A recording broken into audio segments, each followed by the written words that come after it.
Hello, my friends, Evolutionary Energy Arts family. Welcome back. So good to have you guys joining us.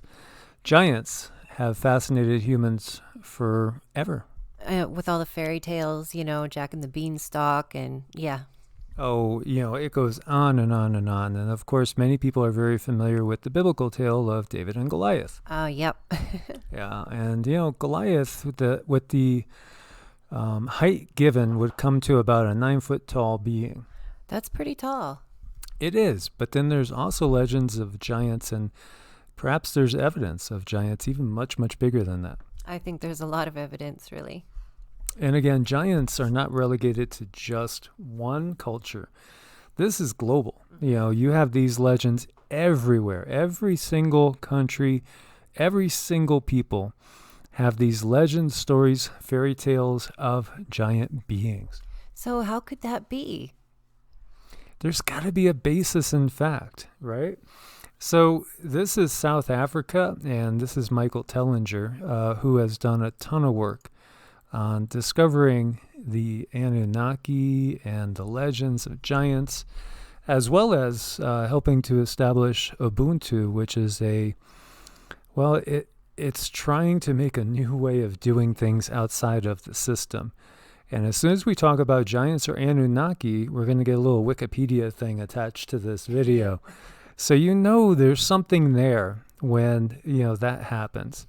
Look at this foot. This has got to be, if he's almost 6 feet tall or around 6 foot tall, that might be a 4.5 foot long foot. So I wonder how tall that would make the being. Well, if my foot is 11 inches and I'm just under 6 foot, you could extrapolate it out. So say 6 of those, maybe about a 25 foot to 30 foot being. That's huge. That's a big guy or gal. Gal, yep. And when you look at this, I don't think this is carved. It doesn't look it. It looks pretty darn real. It does to me too, yep. And of course, we have biblical legends. We talked about David and Goliath. How about Zechariah 14? And this speaks, this kind of coincides with some of Revelation. Then the Lord will go out to fight against those nations as he fights in a day of battle. What? I mean, the God of, the creator of everything, going out into battle?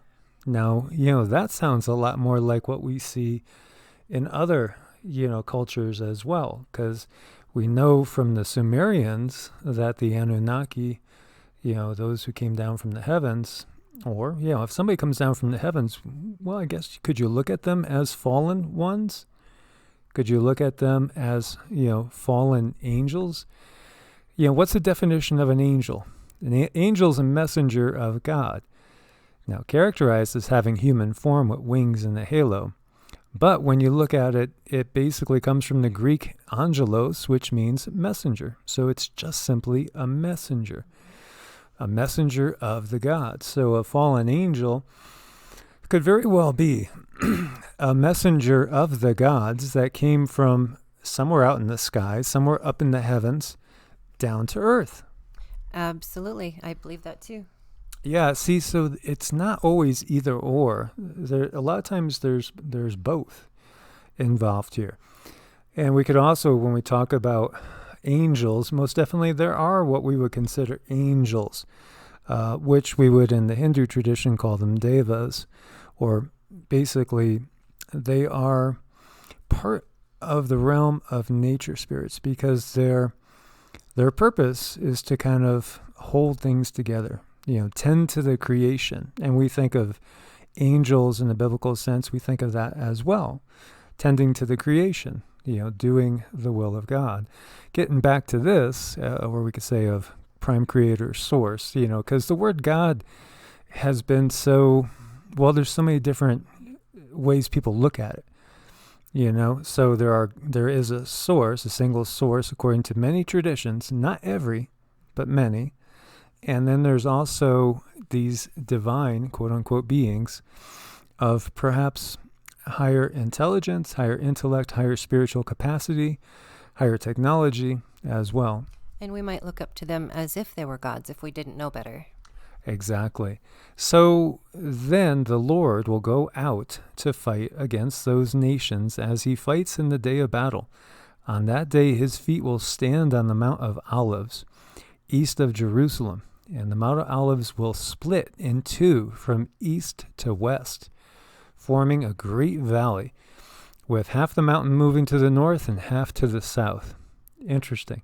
How big is that being? Are we talking about a gigantic being, or are we talking symbolism?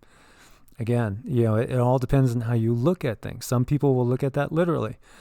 Other people will take it in a symbolic way, saying, well, no, of course, God's not actually coming and standing on the mountain, and his gigantic size splits the mountain in two. That's all symbolic. He'll send a great earthquake. Yeah, okay. They'll view it different ways, and people do view all these things different ways. And I've had that happen to me too, with some teachers say, no, you take it literally, no, you take it symbolically. Yeah, and again, when we go deep into the Bible, there is symbolism that's hidden in there.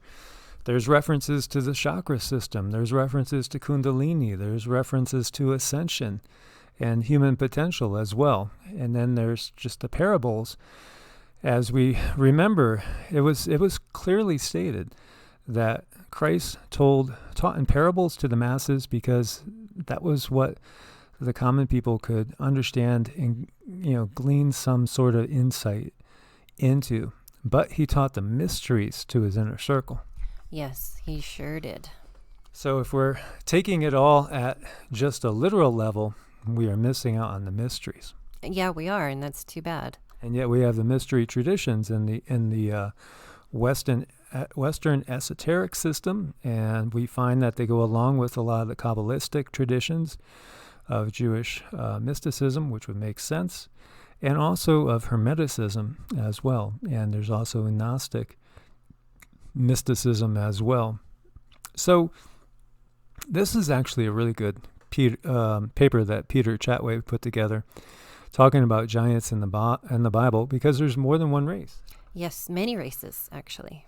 Yeah, and again, we all know about the Nephilim and the sons of God in Genesis 6, which gives us a contradictory view of things when it talks about the sons of God seeing the daughters of mankind being beautiful and saying, oh, I'm going to make a wife out of this one and that one. And again, if it's a non-physical being, how is that possible unless they spiritually possess another being, in which, possession most definitely does happen. And there are beings that are able to move through dimensions and take over people's bodies. That is most definitely something that does happen. Yeah, I think it's a form of technology, or it's something that could be learned. Yeah, and yet there are also physical beings, because, without the sperm to go into the ovum, or, we could do it in test tubes, we could get a little bit of DNA, and, with the knowledge that we have now, we could clone, and there are clones. Yeah, I do believe there are too. Most definitely. So, and again, what type of technology would beings that are just 10,000 years ahead of us have? Look at where we were 200-300 years ago, and it would just boggle the mind. Again, if they're 1,000 years ahead, they would still look like gods to us. Well, we wouldn't be able to fathom that. Exactly. So you got giant stories in the Bible, and we have the Nephilim, we also have the Rephaim, and we have the Annunaki as well. And the first race of giants mentioned in canon is perhaps also the most enigmatic. So the relevant passage runs thus: when men began to increase in number on the earth and daughters were born to them, the sons of God, or sons of the gods, saw that the daughters of men were beautiful, and they married.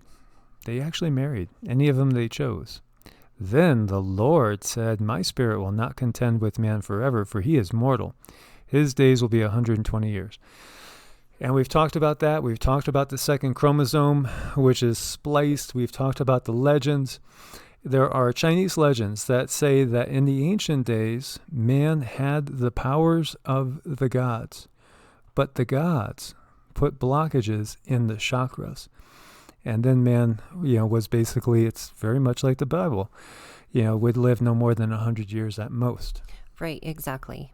But before that, man could fly. Man would live 1,000 years or more and had abilities like the gods, like telekinesis and being able to move things with the mind, being able to read each other's minds without language. And many people equate that to the Tower of Babel and confusing the language, taking away the ability to use telepathy, and clairvoyance, clairaudience, those abilities, and also in the yogic traditions. And we see that in the Vedic traditions as well. And we can regain those abilities through deep meditation and going within. So, exactly who is this Lord? And in my opinion, that's not the, creator of everything. And when we go and we look at the Annunaki and we look at the Sumerian texts, of which there are hundreds of thousands, it becomes clear that, these are basically the overseers, the ones that are in control of the planet, that are not of the exact same race as us, but basically are more advanced than us technologically, and perhaps we could view them more as conquerors, really, taking over a planet and then raping it of its resources. So the Nephilim were on the earth in those days, and also afterward, when the sons of gods went into the daughters of men and had children by them. So they copulated. Maybe there was some, at first, tinkering going on, because it is interesting. We do have some Sumerian pictures that do show what looks like test tubes with the gods and, DNA, genetic manipulation. But here you have this other statement. They were the heroes of old, men of renown. What? Okay, so you have the Nephilim. Now, in the traditional fundamentalist point of view, you're going to get people saying, those are fallen angels, right? That's Satan and the bad guys. And they came down and they made giants that ended up running havoc, and God sent a flood to get rid of them because the giants did nothing but evil. Well, then, why does it say they were the heroes of old, men of renown? That's always boggled my mind. Because this is just a tiny little piece of the story, and this is twisted. Again, history is his story, which is written by the victors. So if we have, and think about this, every single president that's sworn in, what do they put their hands on? The Bible. Exactly. Which, is this Bible, who was, again, formulated by Constantine the Great, the Holy Roman Emperor, who killed his own wife and child to maintain his power, and who put people to death that would not conform to his version of Christianity. And it's basically been there in the same form ever since.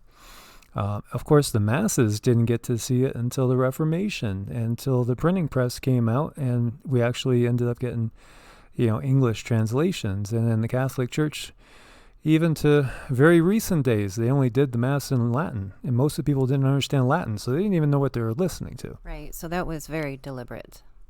Completely. It's a method of control. And as we know, there was over 200 different Gospels, and we got 4.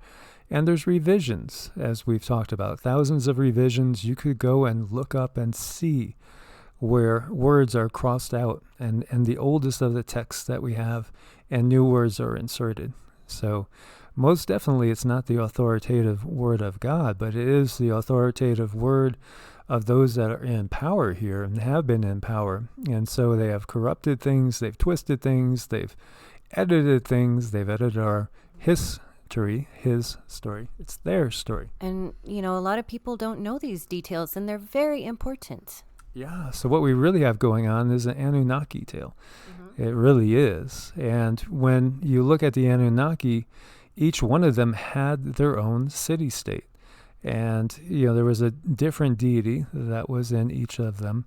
And then we look at Deuteronomy, and it talks about the Lord God, the God of Israel, dividing up the world into different countries and allotting each one to a son of a god.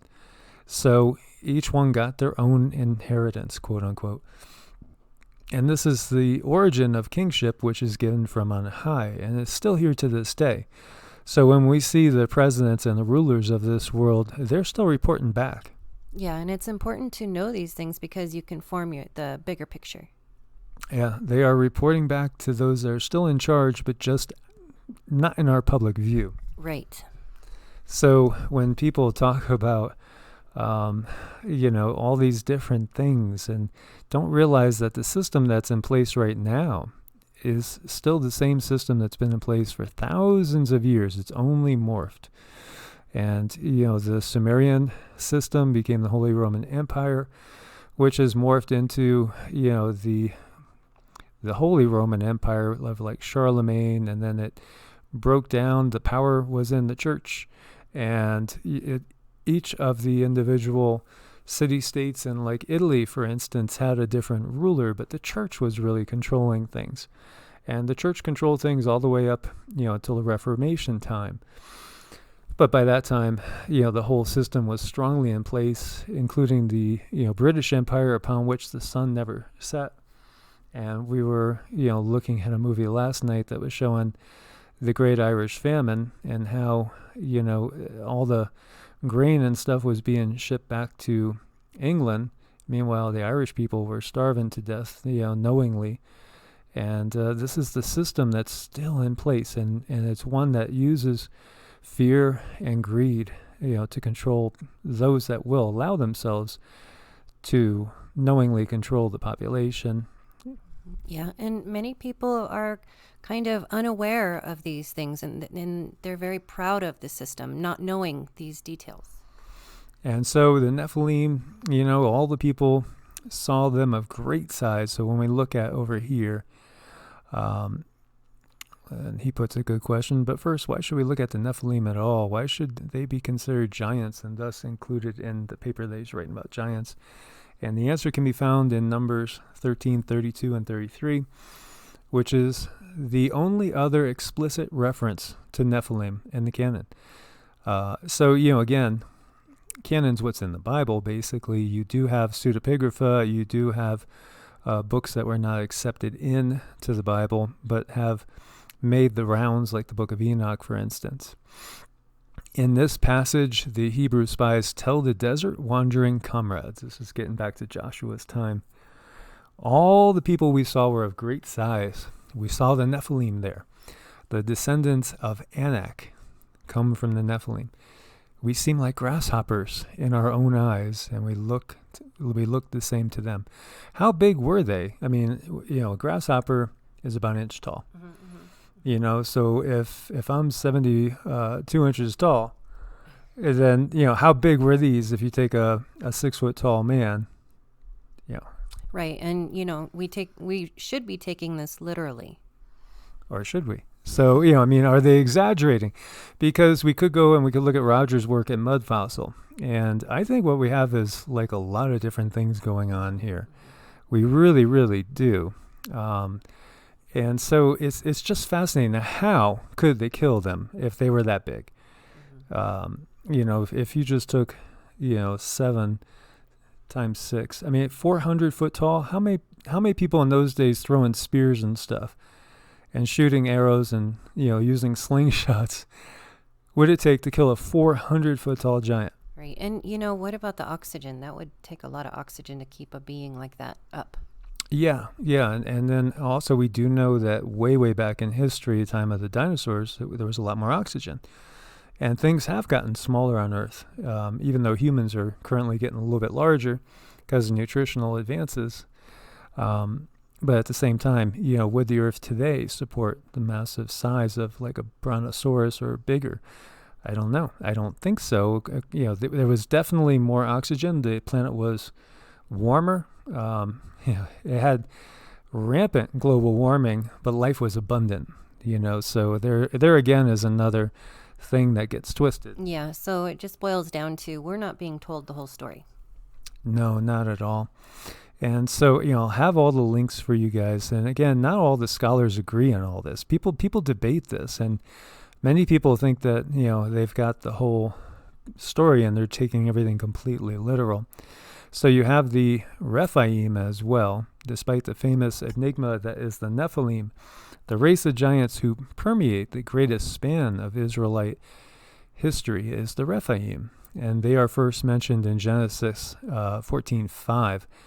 as one of several peoples defeated by an alliance of kings led by Laomer of Elam. Their defeat is a prelude to the sacking of Sodom and Gomorrah. The chief purpose of Laomer's expedition, because his nephew Lot was among the captives taken from Solomon, Abraham pursues the Elamites and rescued the Sodomites. After this, Yahweh appeared to Abram and entered into a covenant with him, promising him the land of the Kenites, the Kenizzites, Kadmonites, Hittites, Perizzites, Rephaites, and that's a key right there, the Amorites, the Canaanites, the Girgashites, and the Jebusites. To judge from the grammar in the original Hebrew, the Rephaim were not a nation in the strictest sense, but a loosely defined group used to fill out this list. There is no indication that they are different from the neighboring people. And Rephaim's not mentioned again until Deuteronomy, in which Moses gives a speech to the Israelites shortly before they enter Canaan. At this point, the Israelites have already defeated a few of the kings in the Transjordan area, and Moses now reminds the Israelites that God is going to give them the land of Canaan, even though they are a stiff-necked people. The Israelites are not allowed to invade the lands of the Moabites or the Ammonites, since Yahweh has given that territory to the descendants of Lot. Moses reminds the Israelites that Yahweh has defeated giants on behalf of those two other nations, and he will do the same for them. So this is really curious information. Well, yeah, because, again, how could, if they really were like 400-foot tall beings, sticks and stones and spears and tiny little swords aren't going to do anything. Yeah, you need to kind of stop and think about this. But if Yahweh has already defeated giants on their behalf, okay. So then I start thinking about Vimanas. Yeah. And I start thinking about the Hindu legends and the ballads of the gods where they're flying by and they're Vimanas shooting at each other. And there's explosions that are equal to 10,000 suns. Okay, well, maybe that could take care of a 400-foot tall giant. I think it could. Yeah, exactly. So what are we talking about here, really? And again, everybody's going to have to come up with their own opinion of this. And then it gets into the Annunakites as well. It is interesting, and, I've torn into this for decades, and as well as going deeper into meditation for answers. And we do see a lot of giants in other cultures. And we have a giant king over 8 foot tall in Egypt. And so King Khasek Hemui, which was circa about 2690 BC, was the final ruler of the second dynasty of Egypt, based near Abydos, and was involved in the construction of the Hierakonpolis, the pre-dynastic capital. So, according to what we know, he was supposed to be about 8 feet tall. Which isn't as big, but it's pretty big. Yeah, well, it gets really interesting when they actually gave measures, too. So, they excavated the site, found evidence from the 3rd century BC that was, as far as his height, 5 cubits and 3 palms high. And so that would be about 8 feet in English. So very interesting. And, when we start looking at stuff, so this is actually a depiction of him. Oh, look at the conical head, right? Now, is it just a style thing? And they like that to make him look taller, more regal. They wear a really long, tall hat. Or does he really have a noggin under there shaped the same way? I think he has a noggin shaped similar. Yeah, it's pretty interesting stuff. Technology alone is just amazing, obviously with the pyramids and the size. And then we see these type of depictions, right? Where you see these beings. Now, if this guy is, say 6 feet tall or 5 feet whatever, maybe this guy is like 7.5, 8 feet tall. Perhaps. There's a lot more stuff. And then we see these interesting head shapes. Here you see beings that are coming up, a little over the waist. So again, maybe this is a 9-foot tall person with an interesting shaped noggin. Mm-hmm. Yeah. Very interesting. There are so many, not just legends of giants. We have this here. Now that's an actual paper bill. And so this is a finger, a mummified finger, that is 14 inches long. Now that's huge. Huge. 14 inches long. So according to a German newspaper, a Swiss nightclub owner named Gregor Spory took a number of photos of a mummified giant finger in 1988. The owner was a retired grave robber who was based in the district of Burhooker near Sadat City. And this is north of Cairo, about 62 miles. The finger is nearly 14 inches long. And if it is genuine, it was belonging to somebody that was probably 15 to 16 feet tall. That's big. That is huge. It's just amazing. And so it does appear that it was legit. It was all measured there. He would not sell it.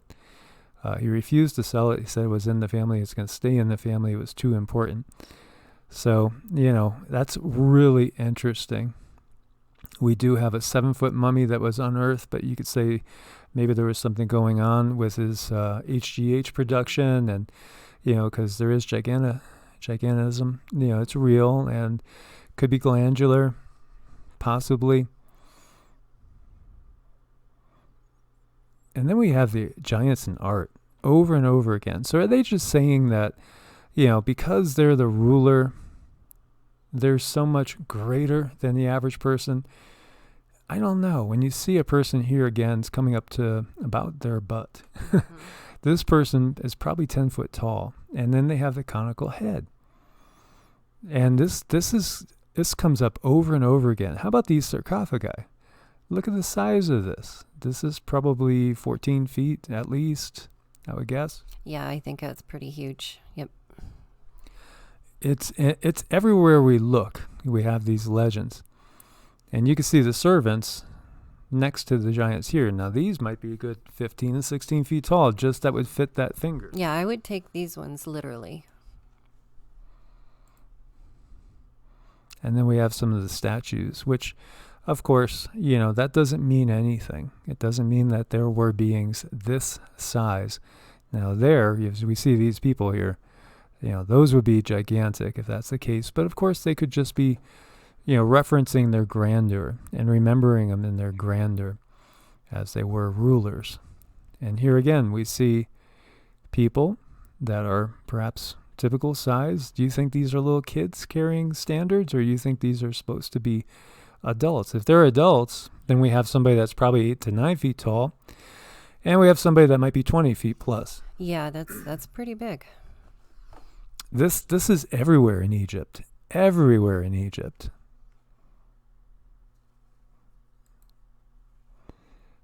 And then we have the legend of Gilgamesh. That's not a kitty cat. That's a lion. Yeah, he's always carrying that cute lion. Always. And again, Gilgamesh might be one of those mighty men of old. Heroes of, legend.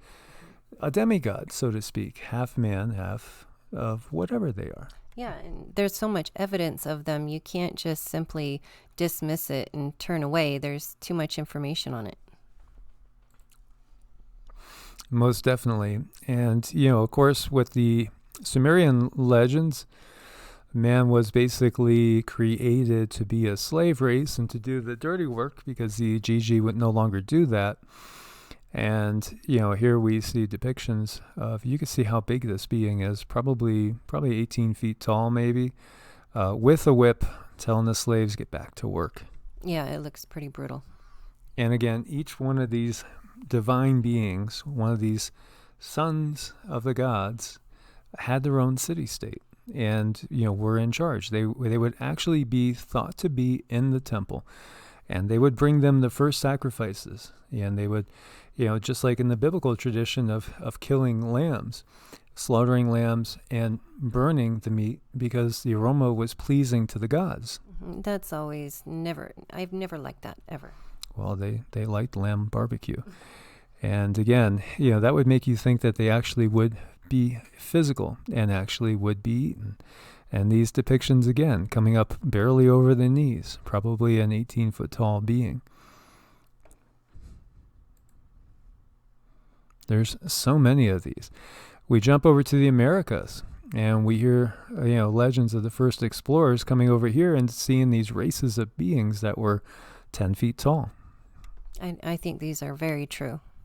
Yeah, I mean, these legends are everywhere. So it's not just over in the biblical area. It's not just over in the Fertile Crescent and in the Middle East.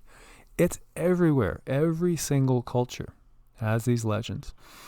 And encounters, as recently as, just maybe a few hundred years ago, and then possibly still some isolated ones going on to this day. I believe there are, yep.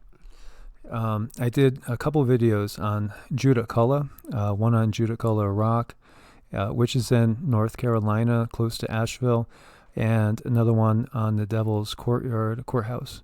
And it's legends of a giant, and there is actually the depiction in this rock of I think he's got like 7 fingers, not even 6, more like 7 fingers. But my hand was not even close to filling up the palm. And supposedly he could, jump like tremendous heights. And this giant would hold court over the natives in the area, also over the other giants in the area, and also over the spirit realm as well, which was really fascinating. And the area there had an amazing vibe. I really wish that we got a chance to go there together when we were over there. It's just amazing, the vibe. It has a really interesting vibe. So you see Sarah Winnemucca, which is daughter of Chief Winnemucca, chief of the Paiutes. On the right, a 9,400-year-old spirit cave mummy, oldest ever found in North America. So, the legends of the Paiutes, they got rid of the final giants by basically, the giants were living in the cave and they started a fire, at the entrance of the cave. When the giants had to come out, they shot them with arrows and got rid of the last bunch of giants in that area. And I did a bigger video on that, which they didn't like, so they never would monetize it. And here we see a skeleton. There have been so many skeletons found that the Smithsonian has taken and gotten rid of, buried away. It's just, there are so many paper clippings from the 1800s to early 1900s of case after case of giant skeleton found all over the Americas. Yeah, and I've heard that they actually took them out and dumped these remains in the ocean. And the Hopi, and note the shape of the head. The Hopi have legends of these reptilian humanoid beings that are of pretty good size, as you could see here, again, probably 8 to 10 foot tall. And, they live in the inner earth. And so they are to be feared because sometimes, they get a hankering for a certain type of barbecue, if you know what I mean. Yuck. Now, when I showed you this picture, what did you tell me? Well, Enki Enlil came to my mind. So you feel that Enki and Enlil, from what you've seen, looks like this? I sure do, yeah. And you also feel like Uamuamua, the beings on it, look like this? Yeah, I do. Yeah, so this is more like what we have with at least this classification of Annunaki. And so, interesting that you see these legends. Many other native tribes also believe in these reptilian beings are living in the inner earth. And we never really get the truth, so I think it's really important to go through all of this information and ask yourself, use your own discernment. Yeah, this one's taking a while to load, so I'm going to jump back to it. And it's interesting, too, why. So we see cases of these, quote-unquote, deformities, abnormalities all over, whether it's Mexico, Chile, as you see, Africa, and obviously from Europe as well as the Native Americans, too. So what is up with this? Is this some sort of just genetic birth defect, or is this some sort of recessive gene because of interbreeding? Well, yeah, I mean, I've seen evidence that it's not something they used to do to force the head bigger, but it is something they're born with. Yeah, we're told, that they would basically deform the skull on purpose to emulate the gods. But then, well, okay, so you're telling me they saw gods that had skulls like that in the first place? You know, where did they get that idea in the first place? And then we have these 7,000-year-old reptilian statues discovered in Mesopotamia. Look at those skulls. Wow. So, you know, this is what's really interesting. And here we see a little clipping again. Lizard people's catacomb, city hunted. Engineer sinks shaft under Fort Moore Hill to find maze of tunnels and priceless treasures of legendary inhabitants. And so this is in the Los Angeles area. And we know it's so curious that these areas that's supposed to have these deep catacombs and be leading into inner earth where there's these cities of these beings, including these reptilian or lizard people. Well, you know what's there right now? Military bases. Deep underground military bases. Reminds me of the Battle of Dulce. And look at this. This video has been removed. You can see right there. So yeah, his story, which is written by the victors, is very much something in which we are getting one side. And they want you thinking in a limited scope. Of course they want you thinking the earth is flat and that the only life that is out there is human beings and demons and angels and one benevolent God. You know, think about it. If this world is being run by some sort of extraterrestrial / interdimensional beings, they wouldn't want you to believe in that. They'd want you to think exactly what you're told in the biblical tales. You know, they don't want you starting to question things. They don't want you looking from culture to culture to trying to find out these common threats as we look at Egyptian and pre-Incan and Incan skulls here as well and representations. Those are incredible. They are. And here we go again. Hybrids, right? And, you know, perhaps the Igigi. And it's still there today. And we are, you know, probably all a mix of many different types of beings. And, you know, the truth is right there in front of our faces the whole time if we just look a little closer. That's a really fun picture too. Isn't it? So guys, thank you so much for your support on Patreon and Ko-Fi. As always, God bless and namaste. Namaste.